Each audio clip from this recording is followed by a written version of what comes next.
अजमेर शरीफ का पूरा इतिहास बताएंगे और साथ में यह भी बताएंगे कि अजमेर शरीफ, जो कि एक हिंदू राजा पृथ्वीराज चौहान का गढ़ था, वहां एक फकीर का दरगाह कैसे बन गया। दोस्तों, अजमेर में उस वक्त एक मंदिर हुआ करता था जो अजमेर का सबसे बड़ा मंदिर हुआ करता था, और वह मंदिर सिर्फ राजाओं और रानियों की पूजा के लिए खास हुआ करता था।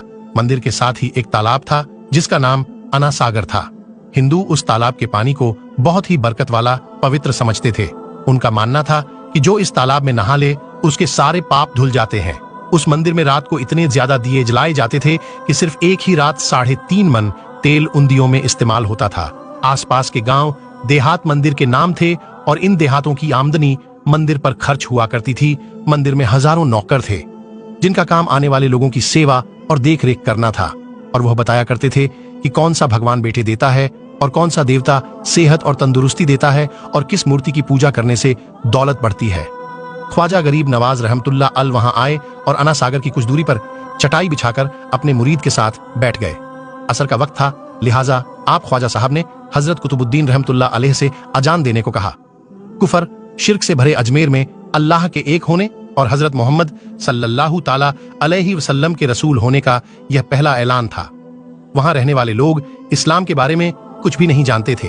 चुनांचे अजान की आवाज सुनकर वह हैरान हुए और अपने घरों से निकलकर सब ख्वाजा गरीब नवाज और उनके मुरीद को देखने लगे, और अना सागर के पास भीड़ लग गई। ख्वाजा गरीब नवाज और उनके मुरीद ने अना सागर के पानी से वजू किया और नमाज पढ़ना शुरू कर दिया। सब हिंदू हैरान रह गए। वह सोच रहे थे कि सब भगवान तो मंदिर के अंदर है, तो ये लोग खड़े होकर कौन से भगवान के आग झुक रहे हैं।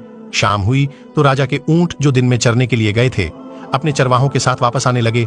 इत्तेफाक की बात थी कि जहां हजरत ख्वाजा गरीब नवाज बैठे थे वह जगह राजा के ऊंटों के बैठने की जगह थी।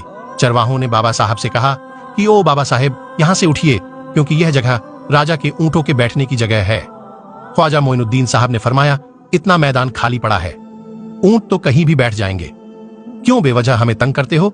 वह लोग नहीं माने और मुसल्ला उठाकर इधर उधर करने लगे और ख्वाजा साहब से बदतमीजी करने लगे, और उन लोगों ने आखिरकार बहुत बदतमीजी से कहा कि यह राजा के ऊंटों के बैठने की जगह है और इधर राजा के ऊंट ही बैठेंगे, तुम लोग कहीं और अपना मुसल्ला बिछा लो।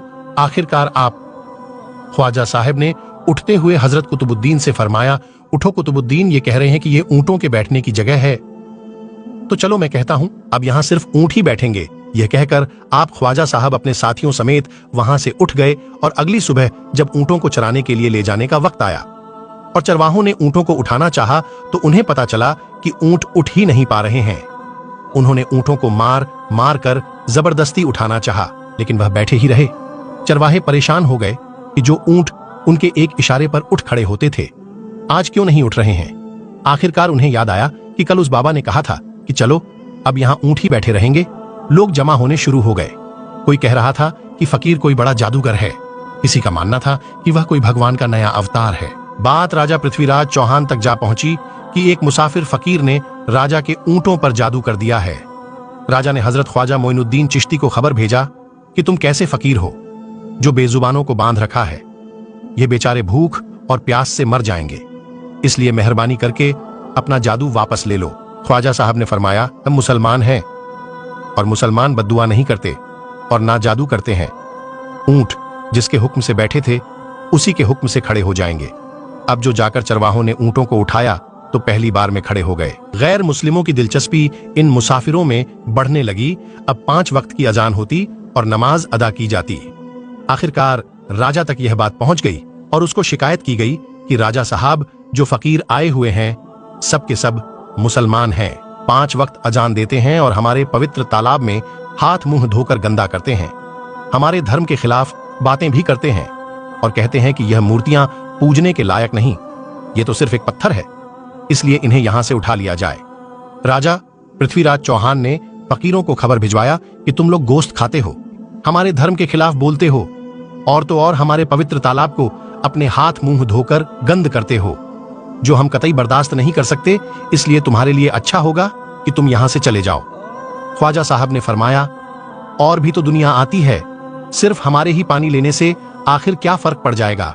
राजा कहने लगा, वह सब हमारे धर्म और हमारे मजहब के लोग हैं और तुम दूसरे धर्म के हो। आइंदा तुम लोगों ने तालाब को नापाक किया तो हम तुम लोगों पर सख्त कार्रवाई करेंगे।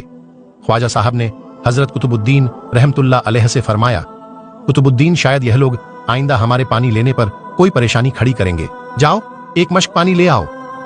हजरत ख्वाजा कुतुबुद्दीन बख्तियार काकी ने फरमाया, चलिए हम अपना प्याला भर लेते हैं। उन लोगों ने उनको प्याला भरने से मना कर दिया, लेकिन फिर बाद में जाकर वह लोग इस शर्त पर मान गए कि तुम्हारे जिस्म पानी से ना छुए तो हम यह प्याला तुमको भरने देंगे। मेरे दोस्तों, हजरत ख्वाजा कुतुबुद्दीन रहमतुल्लाह अलैह तालाब की पर जा बैठे और अपने प्याले को पानी में डुबो दिया। जब वह प्याला भर गया तो हजरत ख्वाजा कुतुबुद्दीन रहमतुल्लाह अलैह ने वह प्याला ऊपर खींच लिया। लेकिन फिर क्या था, जब वह प्याला पानी से बाहर आया, अना सागर का सारा पानी सूख गया और अना सागर की तह में सूखी रेत उड़ने लगी। मानो ऐसा मालूम हो रहा था कि अना सागर उस छोटे से प्याले में समा गया है। अना सागर को सूखना था कि पूरे अजमेर में कोहराम मच गया। मोहल्ले में चीख पुकार और आहों की आवाजें शुरू हो गईं।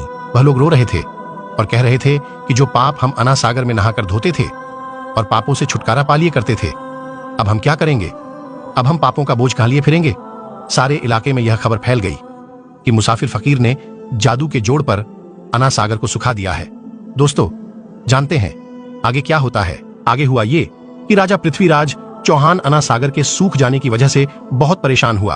उसने वजीरों को बुलाया, सबसे यही कहा कि फकीर या तो कोई जादूगर है या फिर वाकई कोई पहुंचा हुआ फकीर है।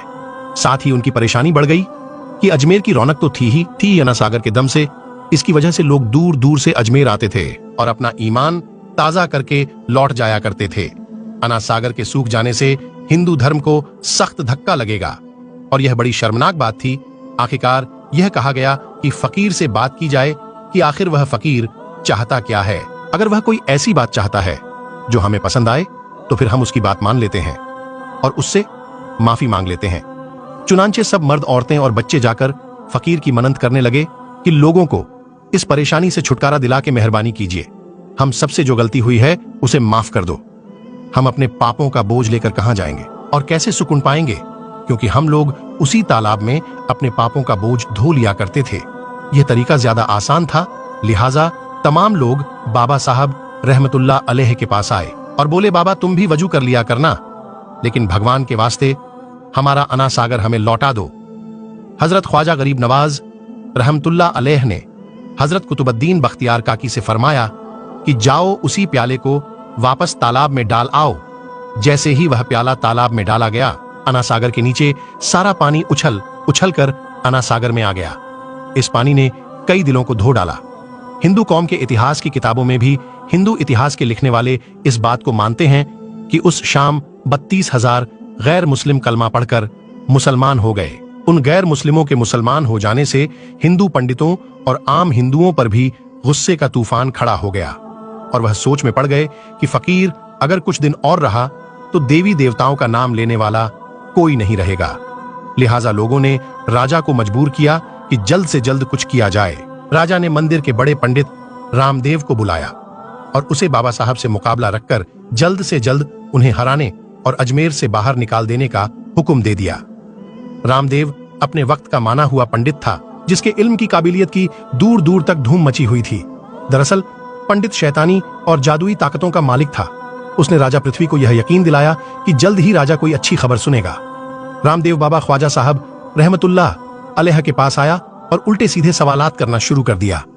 हजरत ख्वाजा गरीब नवाज ने फरमाया, खामोशी जरूरी है, इसलिए हजरत ख्वाजा रहमतुल्लाह अलैह खामोश रहे। जब रामदेव ने हद से बढ़कर शोर मचाना शुरू कर दिया तो हजरत ख्वाजा गरीब नवाज ने उसकी तरफ आंख उठाई और मुस्कुराकर फरमाया, रामदेव तू शोर मचा रहा है और मैं तेरे माथे पर ईमान का नूर चमकता हुआ देख रहा हूं। बस इतना कहना था, न जाने क्या करिश्मा हुआ। देखते ही देखते बाबा रामदेव कदमों पर गिरा और रोते हुए बोला, बाबा साहब जिस धर्म के आप हो उस धर्म में मुझे भी शामिल कर लो। सब लोग जो मुकाबला देखने आए थे सब हैरान हुए और बाबा रामदेव जो बाबा को हराने आया था खुद ही मुसलमान हो गया। इतिहास की किताबें भरी पड़ी हैं कि हजरत ख्वाजा गरीब नवाज वह इकलौते बुजुर्ग हैं